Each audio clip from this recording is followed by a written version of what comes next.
자, 이어서 말씀을 드리겠습니다.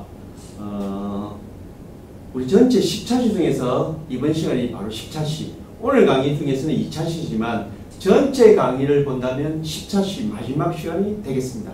마지막은 드디어 여러분께 부모가 어떤 역할을 하는 것이 좋은지를 소개하는 시간이 되겠습니다.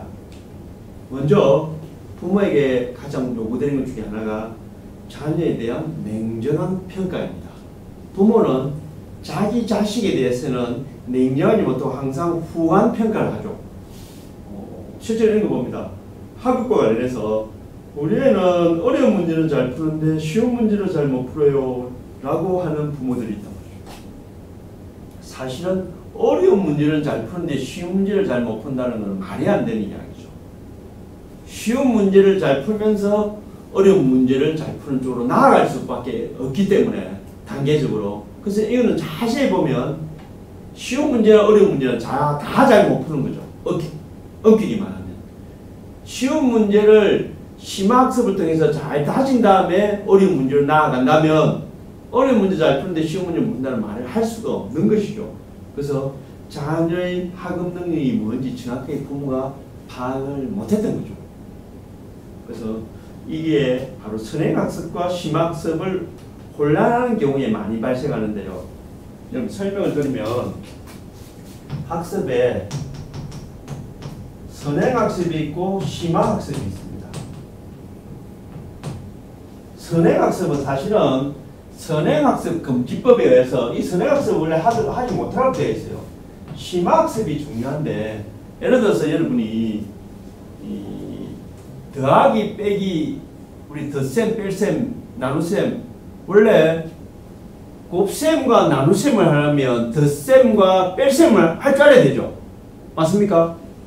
덧셈과 뺄셈을 하지 못하면 사칙연산 중에 덧셈과 뺄셈을 하지 못하면 곱셈과 나눗셈을 하지 못합니다.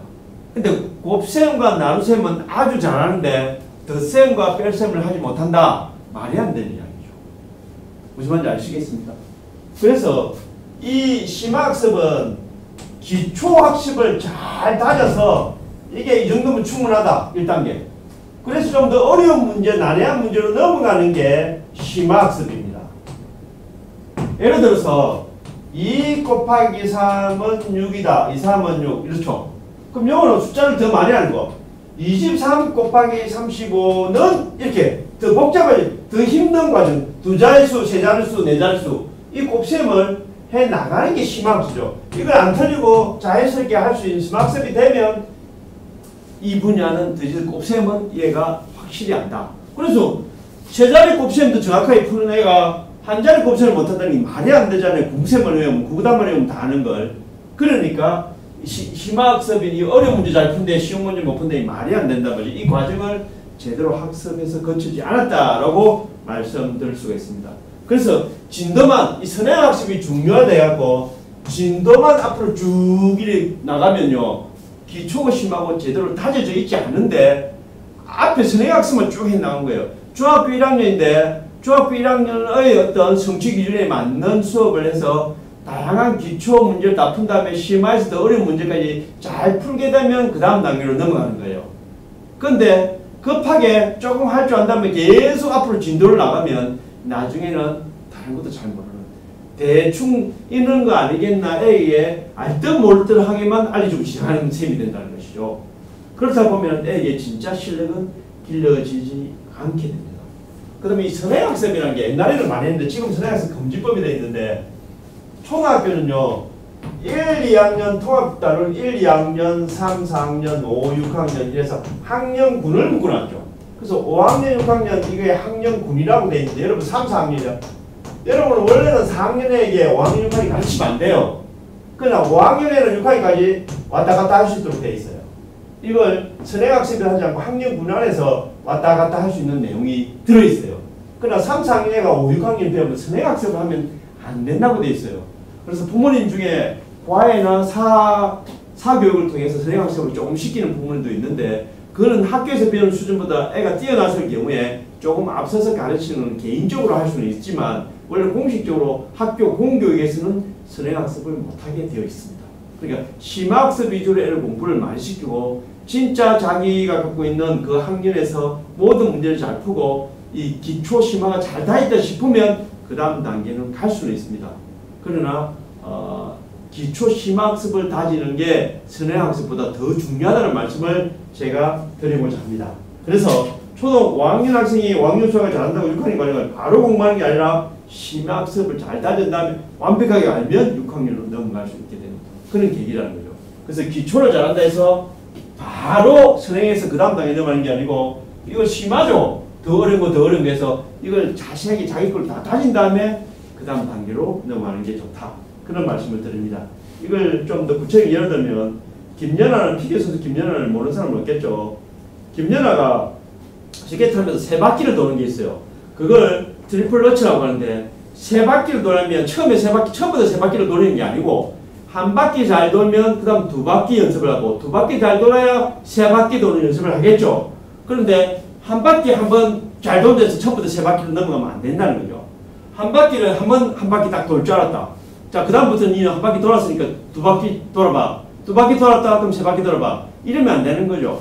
한 바퀴는 언제든 돌아도 될 정도로 심학습되고 잘 몸에 익혀진 상태에 되면 두 바퀴 넘어가고 두 바퀴도 그러 되면 세 바퀴 넘어가고 이런 단계의 과정이 필요하다는 말씀을 드립니다. 그 다음 자녀의 학업 성적에 대한 착각이 있습니다. 자녀를 너무 과대평가하는 습관을 버리는데 내가 학업 능력이 좀 떨어지면 있는 그대로 봐줘야 부모님 기대치가 너무 높아요. 제가 보면 모든 부모님이 자기 자녀가 영재나 청재라고 생각하는데 그렇지 않을 수 있습니다. 그래야 자녀를 똑바로 객관적으로 봐야 자녀에게 필요한 부분을 지원해 줄 수 있는 거죠. 그 다음에 꼭 제가 부탁드리고 싶은 거는 자녀의 학업 능력이 떨어질 경우에 조금은 기다려 줄 수 있는 부모의 마음이 필요합니다. 지금은 공부할 마음의 준비가 안 돼 있거나 아니면 몸이 어디 불편하거나 아니면 정신적으로 아직 성숙되지 못해서 공부를 하기 싫어하는 경우도 있다는 것이죠. 근데 1, 2년 더 지나면 자기가 진짜 공부하고 싶다 하면 성적이 훨씬 더 나아지는 경우도 있습니다. 거기 대표적인 게 영국 가면 서머힐이라고 대안학교가 있습니다. 서머힐에는요 6년 과정 예를 있다면 애들이 어릴 때는 맨날 놀으라고 합니다. 수업을 하고 싶을 때만 교실에 찾아가라고 합니다. 그래서 1학년부터 6학년이 있다면 1, 2, 3학년 계속 놀 수도 있습니다.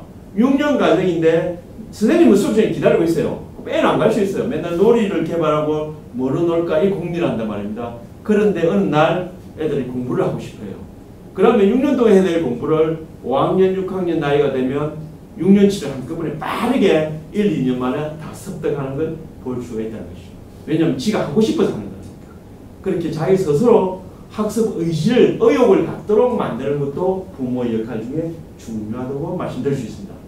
그래서 자녀의 학업에 대해 지나치게 관여하는 것도 부정적인 결과를 낳는다. 애 공부하는 거 이름은 못하냐, 계속 야단치고 왜 이걸 못하냐, 이렇게 너무 자녀의 입장을 배려해주지 못하면 문제가 생길 수 있습니다. 부모님이 아무리 마음이 급하고 부모님이 원하는 진로 방향이 있다 하더라도 자녀가 거기에 자기 적성이 맞고 자녀가 부모의 기대에 부합하지 못하는 경우에 혹은 강제로 끌고 가는 경우에는 부작용이 발생합니다. 그렇게 되면 자녀는 행복하지 않지요. 그런 걸 염두에 두고 적성에 맞지 않는 진로를 선택하게 만드는 경우가 종종 있습니다. 그래서 자녀의 학업 성적을 부모의 자존심과 동일시하는 것은 금해야 한다. 뜻 알겠죠? 부모의 자존심, 그래서 부모님은 자녀가 전교에서 1등하면 자존심이 굉장히 높아져서 어깨 힘주고 다니고 공부를 좀 못한다 그러면 부모님 기주고 있고 이게 아니라는 거죠. 미래에는 누가 더 성공한 인물이 될지 아무도 알 수 없습니다. 고등학교까지 공부를 너무 잘했어요. 맨날 그래서 대학을 좋은 대학을 갔죠. 의사가 됐습니다. 이 친구는 공부를 그렇게 잘하지 못해가 뭐 전문대에 나왔는데 취업을 했어요. 또 취업하다가 나중에 사업을 하고 사업가로 성공하는 경우도 있어요. 근데 아까 좋은 대학 가서 의사가 됐는데 나중에 잘못된 길을 가서 사고를 쳐서 나중에 의사 자격증도 박탈하고 구속되는 그런 범죄를 저지르는 경우도 있다는 거죠. 그래서 인간이라는 어떤 인성을 제대로 못 기르는 상태에서 학업적인 부분만 부모님이 지원하다 보니까 부모와의 관계도 어색해지고 자녀는 행복하지 않은 삶, 자기 적성에 맞지 않은 삶을 사는 경우도 종종 있습니다.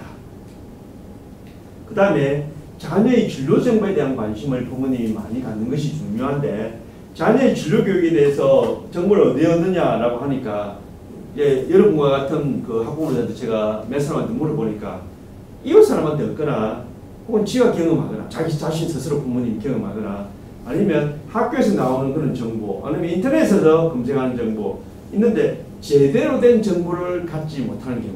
왜냐하면 이미 바뀌었는데, 예를 들면요, 저희 나라의 국가교육과정이 2007년 개정, 2009년 개정, 2015 개정 빠르게 바뀐 거죠. 교육 지침이나 이런 게. 그걸 모르면 옛날 그 교육과를 갖고 이렇게 설명하고 있으면 다 웃지요. 바뀌었다는 거죠. 그래서 바뀐 그런 정보를 습득하는 것은 굉장히 중요합니다. 시대 흐름에. 그래서 정보를 어디에 얻을까? 그거는 그거와 관련된 기관이 많기 때문에 여러분 학교에 전화를 해서 이런 걸 궁금한데 어디에 물어보면 좋겠는가? 아니면 예를 들면 다문화가족 지원센터에 전화해서 나는 우리 애 진로 관련해서 이런 정보를 얻고 싶다. 어떻게 하면 얻을 수 있는지. 그러면 소개를 해주잖아요. 최신 정보를 알려주는 곳을. 그렇습니다. 인터넷에 검색을 해도 비슷하게 나올 수 있는데 기관이 많이 있으니까 그런 걸 도와주고 지원해주는 그런 기관에 문의해주면 그 기관에서 연결을 해주는 경우가 많습니다. 부모가 이공계 나왔다. 부모가 그래서 공대를 나왔다. 전자공학과를 와서 전자와 관련된 대기업에서 근무했다.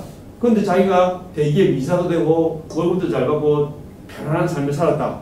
그럼 자식은 이공계 쪽이 아니고 문과 쪽인데 이 문계 쪽인데 이공계에 가라고 하면 물리 공부나 수학 공부가 재미가 없단 말이죠. 문과 쪽이 이문계 쪽이니까. 그러니까 부모님이 자기가 해보니까 괜찮다고 해서 자녀에게 억지로 시키면 적성이 안 맞는 걸 시키는 거죠. 이게 말이 안 된다는 것입니다. 더군다나 자녀의 적성이나 능력도 안 받죠. 시대가 변할 때 지금 인기 있는 직업이 미래에는 다른 직업일 수도 있단 말입니다. 그래서 부모가 살던 이 시대하고 자녀가 성인이 됐을 때 시대의 변화를 예측할 수가 없다면 부모가 강요할 수는 없는 거죠. 부모가 갖고 있는 지금 직업을 자녀가 가지면 좋겠다. 이거는 안 맞을 수 있다는 것입니다. 그래서 최근 4차 산업혁명의 변화와 같이 미래의 직업은 지속적으로 변한다. 여러분 제가 지난 7, 8차시 수업 때 강의 때 일과 직업에 대해서 소개할 때 4차 산업시대의 미래 직업들이 얼마나 빠르게 변하는지를 소개를 드렸습니다. 그걸 참고해 보시면 미래 직업 현재 육체적으로 간단하게 하는 일들은 전부 다 AI, 인공지능이나 기계적인 것으로 대체가 됩니다. 그렇지만 창의적인 예술작품이든 창의적인 혹은 인간과 인간이 서로 마주보면서 해야 될 일들은 대체될 수 없는 것도 많이 있습니다. 직접 인간이 케어하는 일들이 있잖아요. 그런 부분은 없어지지 않는다는 거죠.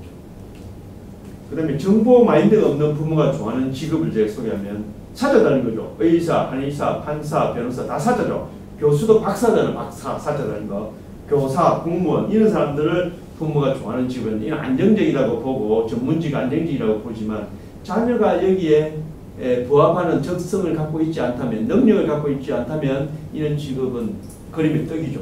그림의 떡이고 결코 행복한 직업일 수는 없습니다.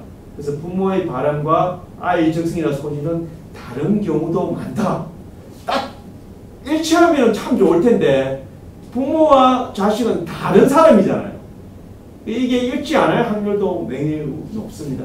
그래서 여러분 자식이 둘 이상인 사람, 둘 형제가 거의 같습니까? 다른 경우도 많이 보죠. 쌍둥이도 다른, 일란성 쌍둥이도 다른 경우가 있는데 하물며 다른 형제지간의 성격, 부모와의 차이는 얼마든지 나올 수 있는 거죠. 그래서 A의 적성에 맞는 직업을 선택하도록 부모가 좋아하는 직업이 아니고 자녀가 좋아하는 직업을 선택할 필요가 있다. 그런 말씀을 드립니다. 특히 진로 지도를 할 때는 여러분들이 진로 지도를 할 때는 미래지향적인 지도가 필요하다.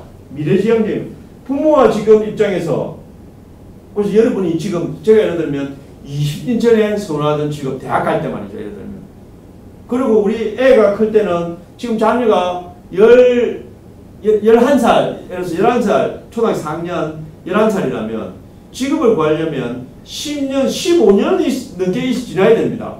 15년이 있어야 됩니다. 15년. 빨라도 대학을 안 가고 바로 취업을 한다 하더라도 특성고등학교 나와서 그래도 약 10년 가까이 시간이 필요하죠. 그러니까 10년하고 부모님이 20년 전에 정했던 직업하고 합하면 30년이나 차이 나는데 어떻게 정확하게 직업을 자녀가 원하는 걸 예측해서 이렇게 직업을 지도하거나 조언해 줄 수 있겠습니까? 특히 부모가 좋아 보이던 직업을 자녀에게 강요해서는 안 되는 것이죠.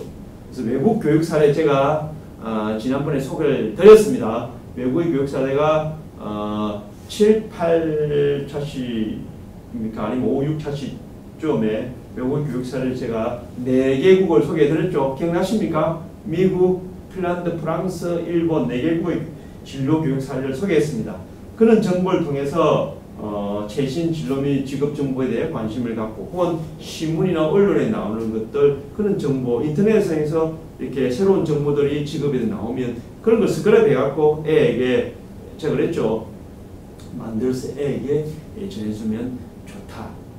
그래서 애들에게 다양한 진로 정보가 될 수 있도록 애들을 체계적으로 주려면 다양한 정보들을 부모님이 잘 이제 수업에서 정리해 두는 것이 꼭 필요하다는 말씀을 제가 앞 7, 8차시 강의 때 설명을 드렸습니다.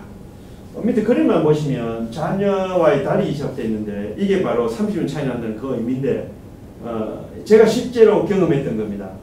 제가 어릴 때 제 애와 초등학교 때까지는 제가 달리기만 무조건 이겼습니다. 우리 애들과 남자애들과 초등학교 때 뭐 5학년 때든 6학년 때든 제가 뛰면 무조건 이겼죠. 우리 애가 중학교 때쯤 됐을 때도 제가 이긴 것 같아요. 근데 애가 고등학교 1학년이 됐어요. 저도 늙어가고 저는 애는 청소년기를 성장해가죠. 둘이서 초등학교 운동장에 가서 100m를 달리기를 뜁니다. 제가 뛰어보니까 안 되겠어요. 졌어요. 그 다음에 제가 한 번만 더 뛰어보셨는데 이번엔 더 차이 나게 졌어요. 무슨 말이냐면 자기가 생각하는 마음과 자녀의 성장이 다를 수 있습니다. 자기 마음 같아서는 옛날에 자녀를 키우면서 맨날 이겼기 때문에 부모로서 자녀를 쉽게 이긴다고 생각하지만 달리기를 해보면 자녀가 달라져 있고 성장해 있다는 걸 느낍니다. 그래서 자녀의 적성에 맞춰야지 부모가 갖고 있는 어떤 고정된 생각, 고정관념으로 자식을 판단하는 것은 위험하다. 이렇게 말씀을 드릴 수 있습니다. 자, 그리고 부모의 역할 중에 글로벌 시대의 흐름을 잘 파악하는 게 중요하다. 예를 들어서 A전자 심사원 채용 사례를 소개하면 A전자 대표적인 전자가 여러분 여러 가지 전자회사에 우리는 대기업 중에 제가 2가지만 소개하면 LG전자나 삼성전자를 소개해 볼 수 있습니다. 그래서 국내 대리점 사원 뽑을 때하고 세계 각국에서 물건을 파는 때 그런 사원 선발, 인재 선발할 때는 다르겠죠, 기준이. 왜냐하면 국내는 외국어 쓸 필요도 없고 외국 문화에 대해서 파악할 필요도 없지만 우리 같은 우리나라 대리점에서 일하는 사원 같으면 외국에서 예를 들면 뭐 베이징 지사 아니면 뭐 일본 도쿄 지사 뭐 미국 뭐 워싱턴 지사나 뉴욕 지사다. 그럼 그 나라에서 파견돼 가서 일을 볼 때는 어떻습니까? 당연히 그 나라의 언어를 할 줄 알아야 되고 낯선 곳에 적응해서 잘 할 수 있는 도전정신이나 그 적응력이나 자기의 그 마인드가 달라야 되겠죠. 세계적인 국제적인 마인드 등이 있어야 되겠죠. 이런 부분이 필요하다 이 말입니다. 그러니까 글로벌 시대의 흐름은 이런 다양한 언어 능력뿐만 아니고 도전 능력, 그 다음에 창의적인 능력들을 다 갖춘 인재를 양성하고자 한다. 여러분 중에 자녀를 이중언어 교육을 시켜서 언어를 잘하면 이중언어 하는, 예를 들면 베트남이나 중국에 가서도 얼마든지 대기업 사원으로 일할 수가 있죠. 제가 아는 분도 우리 한국 사람입니다. 이분은 완전 한국 사람인데 동생을, 그분은 대학 교수입니다. 자기 동생을 호치민 대학에 보냈습니다. 그 대학을 마치고 삼성전자에 취업을 했습니다. 베트남 현지 삼성전자에 취업을 했습니다. 월급은 우리나라 사람처럼 받고 베트남어를 대학 다니면서 익혔습니다. 언어를 할 줄 알고 한국 사람이고 베트남어를 잘하는, 베트남에 대해서 문화나 그거에 대해서 어떤 다른 그 베트남이라는 현지에 대해서 잘 아는 전문가이기도 하고 베트남어를 할 줄 알고 어느 사람이니까 대기업에서 특채로 뽑을 수 있는 거죠. 그래서 그런 능력을 갖추는 일이 필요하다는 얘기입니다. 그 다음에 휴대전화와 종교의 관계라고 되어 있는데 예를 들어서 이는 우수 사례입니다. 아랍에미레이트의 두바이라는 건 높은 요 밑에 사진 보시면 제일 높은 요 건물 유명한 건물지 영화에도 찍고 하는 영화의 미션 임파서블이라는 영화에서 이 건물에서 촬영한 기록이 있지 않아요. 휴대폰 모바일 상업적 마인드를 소개하는데 이 전자에서는 휴대폰 전자 회사에서는 처음에 아랍에미리트에 가서 물건을 팔기 전에 시장이나 가정집에 이슬람 사원에 먼저 가봅니다. 거기서 뭐가 필요한지 조사한 다음에 휴대폰에 이 사람들이 필요한 걸 장착합니다. 휴대폰 안에 휴대폰의 기능에. 그래서 무슬림들은 하루에 5번 정해진 시간에 메카레 안에 기도한다. 라마단에 뭐 기도하는 기간도 있고 여러분 라마단 알죠? 하루에 5번 기도하는 무슬림들 기도하는 거에다가 휴대폰의 기도 시간 하루에 5번 할 때 그 시간을 삐삐삐삐 울릴 수 있는 거 체크할 수 있는 기능. 그 다음에 메카를 향해 기도하니까 방향이 필요하겠죠. 그 방향을 알려주는 화살표 나침판 기능. 그 다음에 또 하나가 뭐냐면 기도하는 동안에 전화가 오면 지금은 기도 중이니까 나중에 전화할 수 있는 그런 응답 안내 메일 안내 멘트 이런 걸 안내 멘트 이런 걸 넣어서 기능이 있으니까 이거 다 해놓고 자기 기도하면은 기도 방향도 알기 좋고 또 기도할 때 그 시간 먼저 삐삐삐 오겠죠. 오면 이제 기도 방향 아침 뭐 그냥 하면 돼요. 다른 지에 가서도. 그래서 그런 부분들이 중요합니다. 제같이 문화적으로 몰랐을 때 인도네시아 호텔에서 제가 처음 당했던 게 천장에 화살표 방향이 있었어요. 처음에 이게 뭔지 비상구 방향인지 굉장히 어리둥절했었는데 나중에 봤더니 바로 메카를 향한 기도 방향이었어요. 그래서 이런 걸 알아야만이 그 현지의 휴대폰이 그냥 전화하고 시계 보고 하는 그 기능 갖고는 안 된다는 거죠. 그 현지인의 마음에 드는 다양한 기능을 넣어서 많은 휴대폰을 팔 수 있는 이게 바로 다문화적 수용성 상업적 마인드, 국제적인 마인드는 그 지역의 문화를 잘 파악하는 것도 하나의 능력이 된다는 것을 말씀드릴 수 있습니다. 두 번째는 다문화적 수용성이 반대로 실패한 사례입니다. 독일 글로벌 기업 중에 아디다스 들어보셨죠? 또 하나가 퓨마입니다. 여기 밑에 퓨마 그림 있죠? 빨간색으로 되어 있는 거. 그래서 아랍에미레이트 독립 40주년 때 축하 목적으로 국기 색상, 국기는 이렇게 생겼습니다.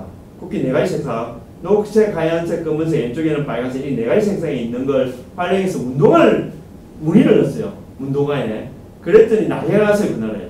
발과 신발은 불경 썼다. 여러분 가끔 기자회견할 때 불만 있으면 신발 던지는 그런 이슬람 문화가 있어요. 우리나라 같으면 계란 던지거나 뭐 침 뱉거나 특히 계란 던지는 우리나라를 볼 수 있었을 겁니다. 그것처럼 신발 던져요. 이 신발은 천한 거고 그런 게 있기 때문에 던집니다. 이 천한 신발에 국가의 특징을 나타내는 국가 존엄한 국기를 천한 신발에 문양을 넣는 거죠. 이게 안 맞는 거죠, 문화적으로.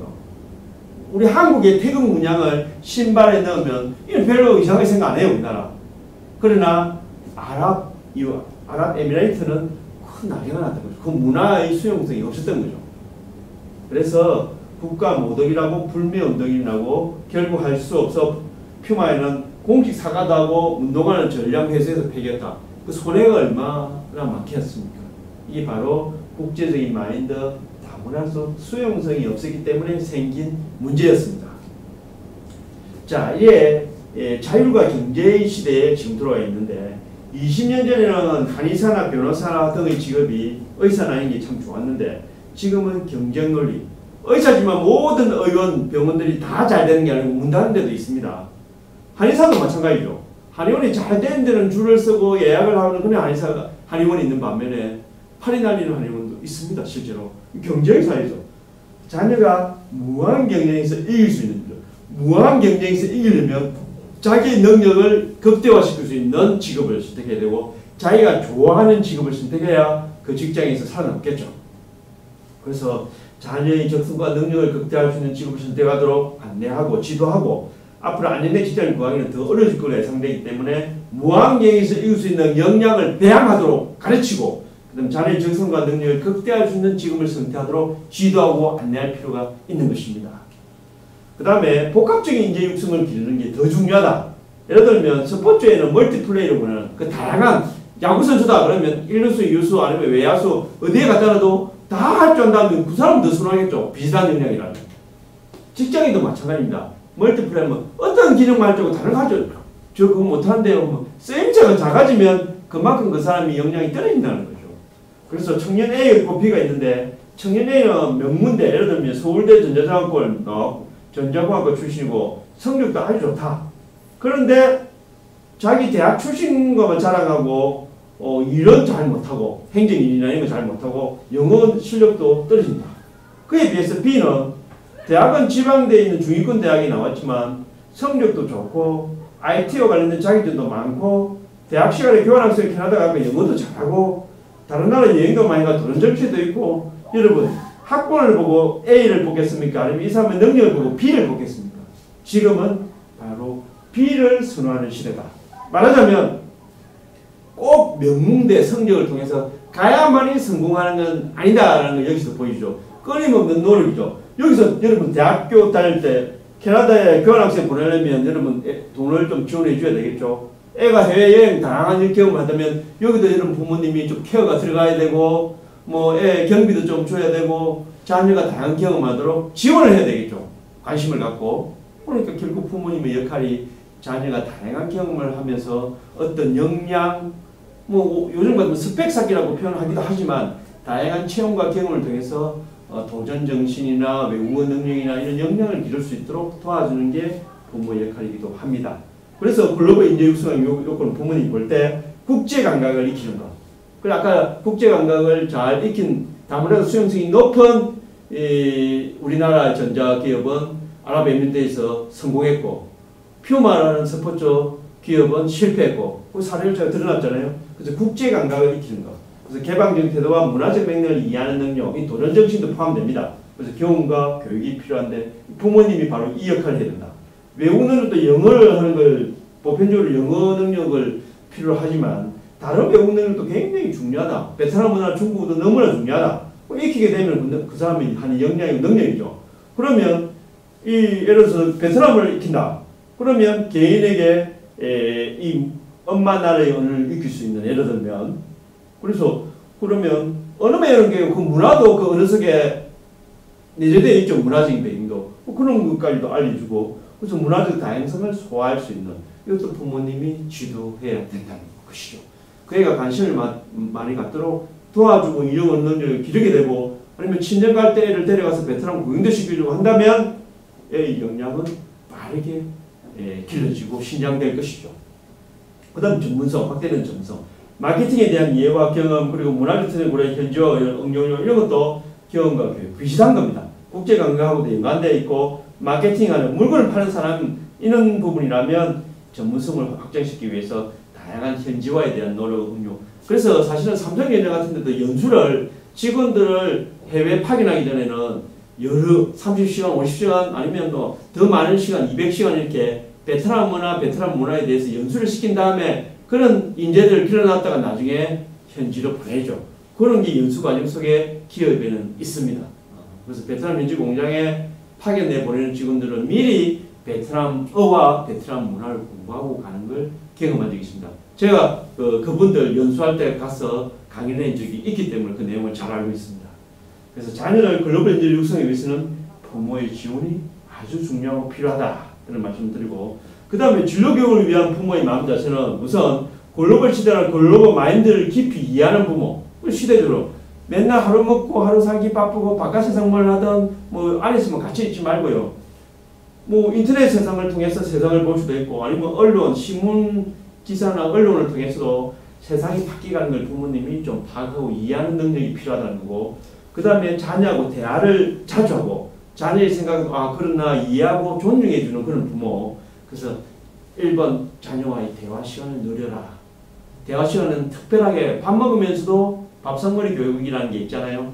밥 먹으면서도 대화할 수 있고 그 다음 어디에 가는 길에 대화할 수도 있습니다. 그래서 작은 시간이지만 자주 한번 빈도 높이면 그 대화의 시간이 많아지는 셈이 되죠. 그래서 그런 걸 자녀를 이해해 보려는 그런 노력도 필요합니다. 그 다음 솔선수범을 통해 직업과 일 가치를 지도하는 부모. 그래서 모든 직업은 가치가 있고 이 직업들이 서로 이렇게 쫙 짜여있기 때문에 그물망처럼 연결되어 있기 때문에 우리 사회 공동체가 돌아갈 수 있는 거다. 예를 들어서 여러분 마을에 빵집이 없다. 이 빵이 먹고 싶은데 빵집이 없으면 다른 도시까지 가서 사러 가야 된다. 얼마나 불편하겠습니까? 자기 집에서 만들어 먹어야 된다. 불편하죠? 빵을 만들어 제빵 기술자도 하나의 직업인으로서 존중받고 가치 있는 직업이다. 이렇게 되는 것이죠. 그 다음에 자녀의 미래를 위해 관심을 갖고 최선을 다해 노력하는 부모. 그래서 이거는 진로, 진학, 정보 제공과 체험활동. 그래서 선택은 자녀에게 하게 만들 때 선택할 수 있는 구체적인 정보들을 부모님이 좀 찾아서 알려주는 역할을 해주면 학교에서도 하지만 부모님도 관심을 갖고 자녀가 어떤 길을 가야 될지를 고민하고 관심을 갖는 부모가 되어주면 좋다 이 말입니다. 그 다음에 마지막으로 학교 및 지역사회 연계의 자녀를 위해 가정의 책임과 역할을 다하는 부모. 당연히 학교에서도 진로교육을 하고 있기 때문에 학교에게만 너무 의존하지 말고 가정에서도 할 수 있는 역할, 학교에서 부족한 부분을 채울 수 있는 노력이 필요하다. 그런 데 대해서 좀 더 관심을 가져야 된다. 그런 말씀을 드립니다. 자, 마지막입니다. 이제 학부모 진로교육을 마치면 이제 10차시 맨 마지막 끝나는 시간에 여러분에게 제가 마지막 인사말로 아니면 결론으로 제가 소개하는 내용입니다.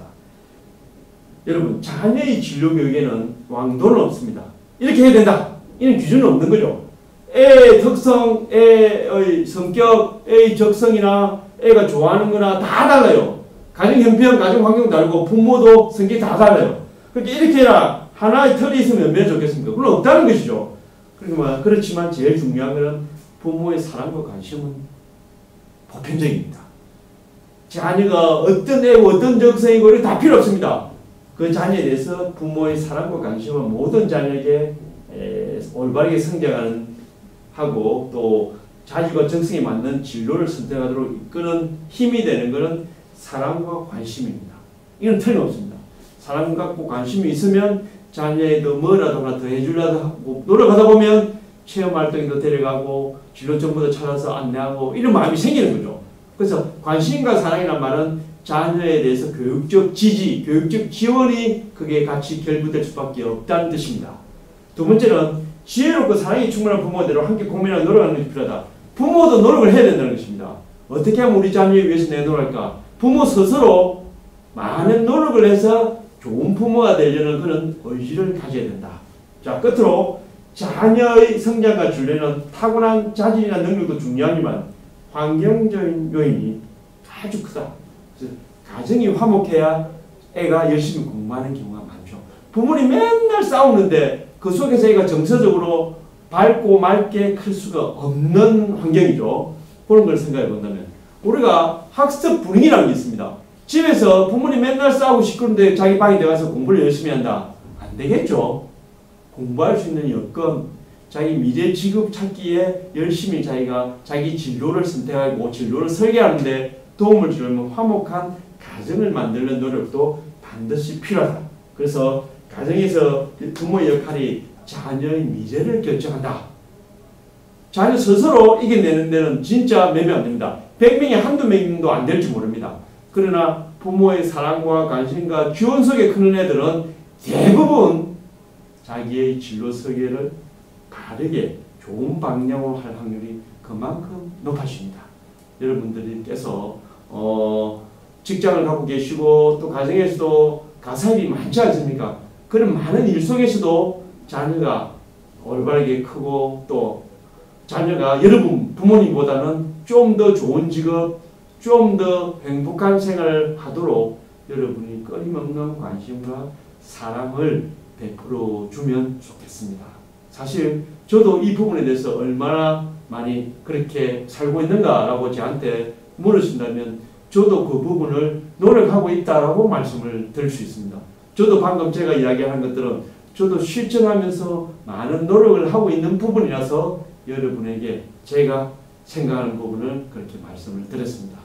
여러분 10차시까지 들어주셔서 감사합니다. 질문 있는 거는 저희들 강의 들으면서 거기에 남겨주시면 제가 나중에 기회에 맞춰서 답변을 드리도록 하겠습니다. 여러분 1차시부터 10차시까지 어려운 내용도 많고 했는데 여러분 들어주셔서 고맙습니다. 궁금한 거 있으면 언제든지 연락 주시면 그에 대해서 제가 또 여러분 만날 기회 있을 때 그 부분을 보충해서 말씀을 드리도록 하겠습니다. 여러분 장시간 들어주셔서 고맙습니다. 이상 마치겠습니다. 여러분 건강하십시오.